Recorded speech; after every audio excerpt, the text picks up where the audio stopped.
I could love anybody, really. At the end of the day, you get to know them, you get to know where they've come from, you understand where their parents came from, all of that. How are you, you?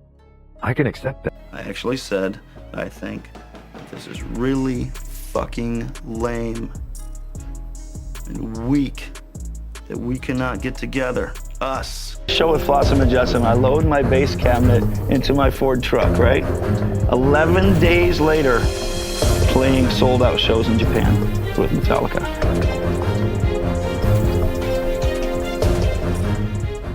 For years, fans thought Jason left because of creative differences, burnout, or maybe even ego clashes.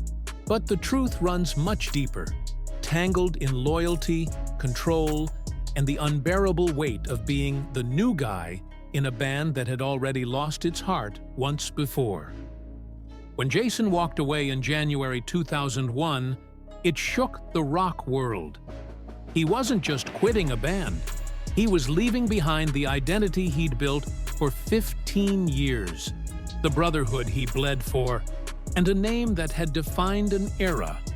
But behind the roaring guitars and sold-out arenas was a storm of silence, rejection, and rules that few outsiders ever saw.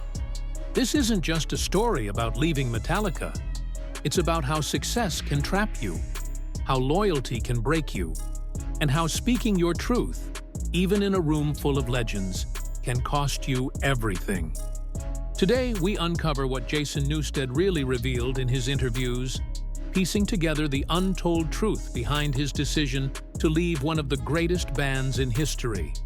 To understand Jason Newsted's exit, you have to go back to 1986, one of the darkest years in Metallica's history. Their beloved bassist, Cliff Burton, had just been killed in a tragic bus accident in Sweden. He wasn't just another band member. Cliff was the soul of Metallica's sound, the one who gave their thunder its melody and their chaos its shape. His death left a hole that could never be filled. Metallica was broken. Fans mourned, and the band itself was standing on the edge of collapse. But the machine had to keep moving. The shows were booked, the fans were waiting, and the legacy couldn't die with Cliff. That's when Jason Newsted, a 23-year-old kid from Arizona, got the call of his life. A friend told him, "They're going to do it. They're auditioning for a new bassist. I think you're their man." Jason wasn't just a fan. He idolized Metallica. He'd studied their songs, played them live with his own band Flotsam and Jetsam, and carried their sound in his blood. When he walked into that audition room, it was like walking into the temple of his gods. But it wasn't easy. Metallica had already tested several musicians. One guy even flew all the way from the East Coast just to be rejected before playing a single note. The pressure was unbearable.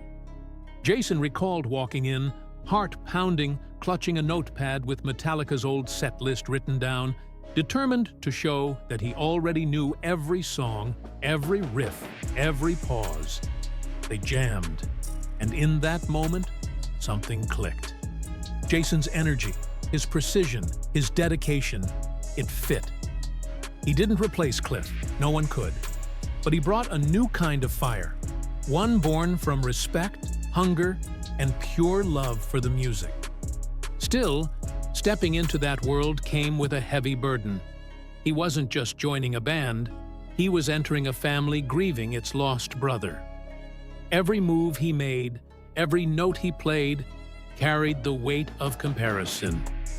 When Jason Newsted officially joined Metallica, it wasn't just an upgrade in fame, it was a baptism by fire. The band was still mourning, and the studio was less of a creative sanctuary and more of a battlefield of perfection. Inside Metallica's recording sessions, Jason quickly learned that this was not a democracy. Everything flowed through two people, James Hetfield and Lars Ulrich. They were the heart and the brain of the operation, and every creative decision passed through their filter.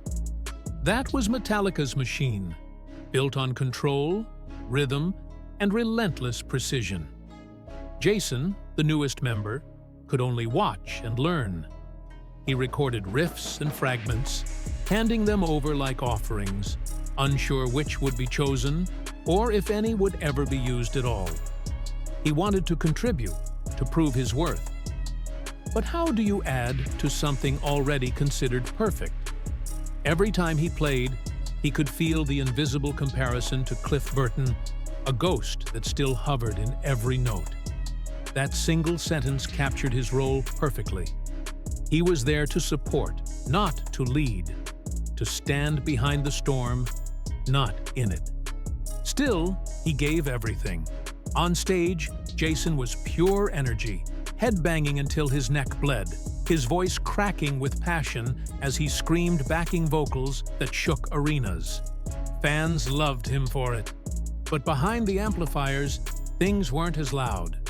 In the silence between tours and recording sessions, tension grew, quiet but heavy. Jason wanted to create. He had ideas, melodies, riffs that could expand Metallica's sound.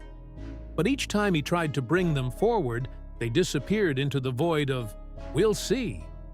He wasn't being ignored out of malice. It was just the way Metallica worked. James and Lars were the architects. Everyone else followed the blueprint. But for someone as driven as Jason, that limitation felt like being locked in a glass box, able to see greatness, but never touch it fully. When And Justice for All was released, fans noticed something strange. The bass, Jason's entire world, was almost inaudible in the final mix. It was a silent insult. The excuse given later was that the guitars were too dominant, or that the mix fit the sound they wanted. But for Jason, it was a message. You're here, but not really here. He stayed quiet. He smiled in interviews, defended the band, played harder, screamed louder. Because despite everything, Jason loved Metallica. This was his dream, the band that changed his life. And even when he felt unseen, his loyalty never wavered. 15 years of grinding, of endless tours, of showing up first and leaving last. But the cracks were beginning to show. The endless cycle, studio, tour, repeat, was wearing everyone down. James was battling inner demons, Lars was clashing with anyone who questioned control, and Kirk was quietly staying out of the fire. And in the middle of it all, Jason, the hard-working bassist who just wanted to play, was beginning to feel the cost of his silence. The tension wasn't always spoken, but it lived in every studio session, every decision he wasn't part of, every moment his bass was turned down just a little too low. By the late 1990s, Jason's creative spirit was restless. He wanted to explore new sounds, side projects, collaborations, to breathe again. Out of that hunger came a small, independent project called Echo Brain. It wasn't meant to compete with Metallica. It wasn't rebellion or disrespect. It was just music, his outlet. But in Metallica's world, nothing existed outside the band. The moment you picked up another instrument, wrote with another group, or used your voice somewhere else, it was seen as betrayal. So he didn't. Echo Brain was separate. No shared management, no connection, no overlap. It was his own. Yet, when James Hetfield heard about it, everything exploded. James couldn't accept it. He saw Echo Brain as a threat, as Jason stepping out of the Metallica circle. He told Jason directly that he couldn't be in a band with him if Echo Brain continued. Jason couldn't believe it. After 15 years of loyalty, tours, sweat, and sacrifice, he was being told that his small side project, something that couldn't possibly hurt Metallica, was unforgivable. That statement hit deep, not just as defiance, but as truth. Metallica was too big to be threatened by a tiny side project. Yet the principle mattered more than the reality. For James, Metallica was sacred, untouchable. For Jason, it was becoming a cage. The conversation spiraled. Management got involved. A therapist was even brought in to fix the band, Phil Towell, a performance coach who had worked with pro athletes. But when Jason saw him, he was furious. He asked for a year off, a break for everyone to heal, to deal with personal lives that had been ignored for too long. But that idea was also rejected. Metallica didn't stop. It never stopped. So, on January 17, 2001, Jason Newsted made the hardest decision of his life. He left Metallica. He left with no hatred, no lawsuits, no public explosions, just exhaustion and a quiet need to reclaim himself. Even in leaving, Jason refused to disrespect the band. He didn't exploit the name, didn't chase headlines. He simply walked away from the machine that had consumed half his life. Jason Newsted's story isn't just about why he left Metallica. It's about what it cost him to stay as long as he did. His peace, his voice, his identity. He joined a broken family and helped it survive. He filled a void that could never be filled. And when it came time to choose between loyalty and self-respect, he chose to save the part of himself that still believed in music. For the world, Metallica went on, bigger than ever. But for Jason, leaving wasn't the end. It was finally the beginning of freedom. By the year 2000, Metallica had become a machine that never stopped moving. 15 years of constant touring, recording, performing, and living in the shadow of their own success had left everyone inside that machine worn out, especially Jason Newsted. He wasn't angry at the music. He was angry at the distance that had grown between them, a distance masked by fame, by money, by the noise of the world calling them the greatest metal band ever. But behind the cameras, behind the stage lights, the brotherhood that once united Metallica was fading into something cold and mechanical. Jason wanted to fix it. He wanted the band to talk again, really talk, about what was breaking them apart. But instead of healing naturally, the solution that came from management shocked him. Their managers suggested bringing in an outside therapist, a man named Phil Towell, to help the band communicate. Phil wasn't a metalhead. He wasn't a musician. He was a professional performance coach, known for working with high-profile athletes, helping them control their egos and emotions so they could perform as a team. To Jason, that idea felt like betrayal. The day Phil Towell walked into the Metallica studio, he came dressed like success itself, confident, polished, wearing his Super Bowl ring, introducing himself with authority. He said, "Hi, I'm Phil Towell. I've been asked by your managers to come here and talk to you guys." That outburst wasn't disrespect. It was heartbreak. Because to Jason, the idea that Metallica, the band that had survived death, addiction, and chaos, needed a stranger to help them communicate, felt humiliating. For Jason, that was the moment everything broke. He realized they weren't the same band he joined in 1986. They were powerful, yes, but fractured beyond repair. The Metallica he loved had turned into an empire that couldn't survive without management, lawyers, and now therapists telling them how to act like brothers again. As the 2000s began, the cracks inside Metallica weren't just emotional, they were personal. They'd been touring and recording non-stop since their teenage years. Every year was another cycle of studio sessions, world tours, award shows, interviews, and endless press appearances. Metallica had never taken a real break. Not once. There was no pause button, no time to breathe. Even major life events, weddings, birthdays, funerals were often sacrificed for the band. Jason mentioned how James Hetfield had missed his own son's first birthday because of band commitments. That one moment spoke volumes. James had just missed his first son's first birthday. People were getting divorces for the first time, having their first babies. And still, the band came before everything. They were no longer four young men chasing a dream. They were grown men trying to manage broken families, physical injuries, and inner demons, all while pretending the music was enough to fix everything. For Jason, that lifestyle was becoming unbearable. He loved the music, but he was losing himself. The pressure of living inside Metallica's relentless world meant sacrificing personal happiness for the sake of the band's machine. He wanted time, not to quit, but to recover. So he made a simple human request, a 1-year break. A year for everyone to step away, reconnect with their families, and rebuild the bonds that fame had burned. He wasn't the only one who needed it. Everyone was tired, but no one wanted to admit it. Yet when Jason brought it up, the response was cold.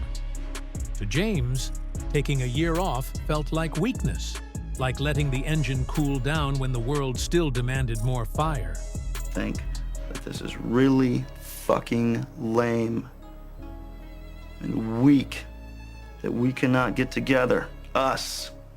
Look, the biggest heavy band of all time, and the things we've been through and decisions we've made about squillions of dollars and squillions of people. I mean, and this, we can't get over this. I said, I'm Phil Toll, and I've been asked by your managers to come here and talk to you guys, and he's got his Super Bowl ring on. And I said, what's your status? What's your title? So I help pro sports teams, and I help big organizations like this get along so they can carry on with their whatever their work is. Like, it's nice to meet you. You don't know me. You don't know our band. You haven't been through what we've been through. I'm really glad that they brought you here. Get the out of this room. I want to take a year off for everybody to get their together. And I think that it was at a time when James had he'd missed his son's first birthday. Oh yeah, it was different kind of thing. I mean, all just different things, just different things that people are getting divorces for the first time, having their first babies. We'd been on the locomotive going full bore, like the freaking furnace stoked all the way for 15 years. Yeah. Like this, not like this or like that, like this. Yeah, totally. And nothing coming before the band. Everything, like last minute stuff, things you've been planned with your family for months to go do something. Last minute, to say on the day.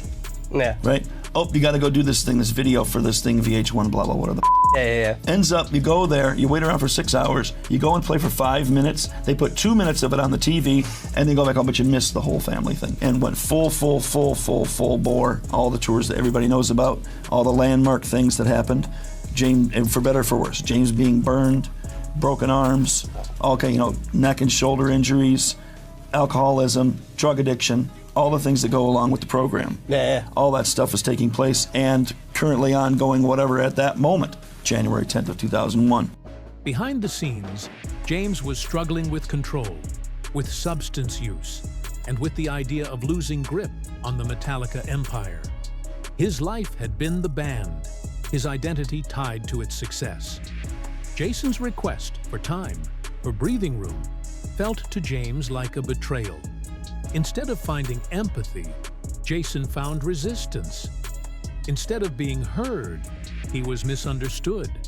And slowly, something inside him began to shift. He realized that Metallica was no longer a group of musicians chasing a dream. It had become a corporation, where feelings didn't matter as much as deadlines and image. After months of emotional strain, the silence between Jason and the rest of the band grew heavier. He had spent over 15 years giving his entire soul to Metallica, touring through pain, showing up no matter what, and never disrespecting the band's name. But now, his dedication was being questioned. His side project, Echo Brain, had caused tension. His request for a break had been denied. And now, with a therapist sitting in their studio and management trying to control their emotions, Jason felt something he'd never felt before inside Metallica: loneliness. He wasn't angry anymore. He was just done. On January 17, 2001, Jason Newsted made his final decision. He officially announced that he was leaving Metallica. In his statement, he made it clear, this wasn't about hate. It wasn't about money. It was about preserving what was left of himself. Behind those words was everything he couldn't say publicly. The frustration, the exhaustion, the years of feeling unseen. He refused to speak badly about the band. He refused to cash in on their name. He respected what Metallica represented, even if it no longer represented him. When he started Echo Brain, he made sure it had no connection to Metallica's management, label, or brand. Even after walking away, Jason carried the band's name with respect.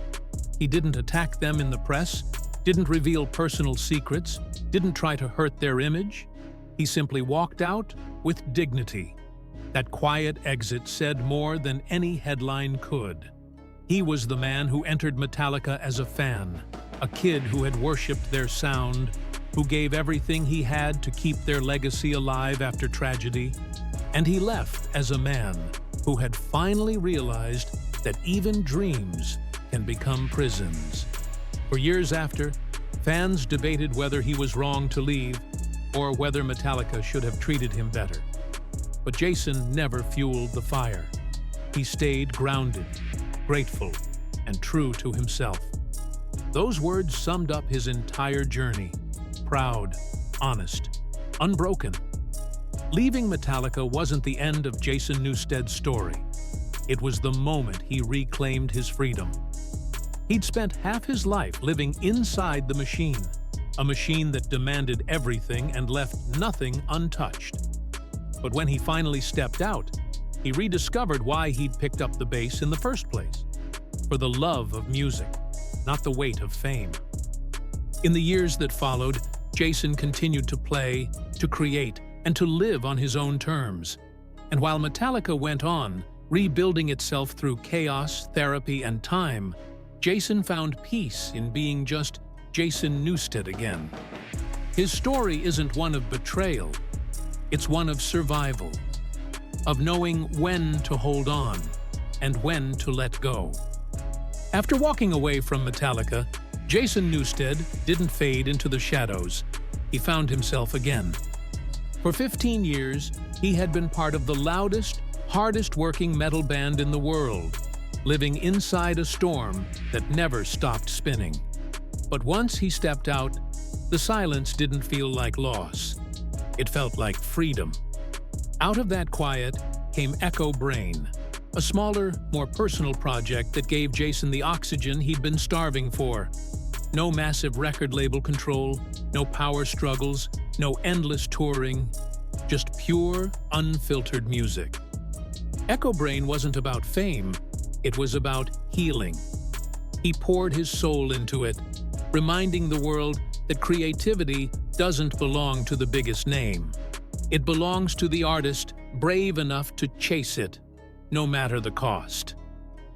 For the first time in years, Jason woke up without the weight of the Metallica machine on his shoulders. He spent time with his family, painted, explored new sounds, and allowed himself to be human again. He later said that leaving wasn't an act of rebellion, it was an act of survival. And in that simple truth lies the power of his story. Jason's journey isn't just about one man stepping away from a band. It's about every artist who's ever had to choose between loyalty and self-respect, between staying silent or saving their soul. He proved that sometimes walking away doesn't mean giving up. It means growing up. It means understanding that love and loyalty can exist even when paths diverge. In the years that followed, Jason remained proud of what he built with Metallica. There was no bitterness in his tone, only gratitude, and a quiet strength that comes from peace. Because in the end, music was never meant to be a cage. It was meant to set you free. And as the final echo of Jason's bass fades into silence, one truth still rings louder than ever: he may have left Metallica, but he never left his love for music, or the fire that made him pick up that bass in the first place.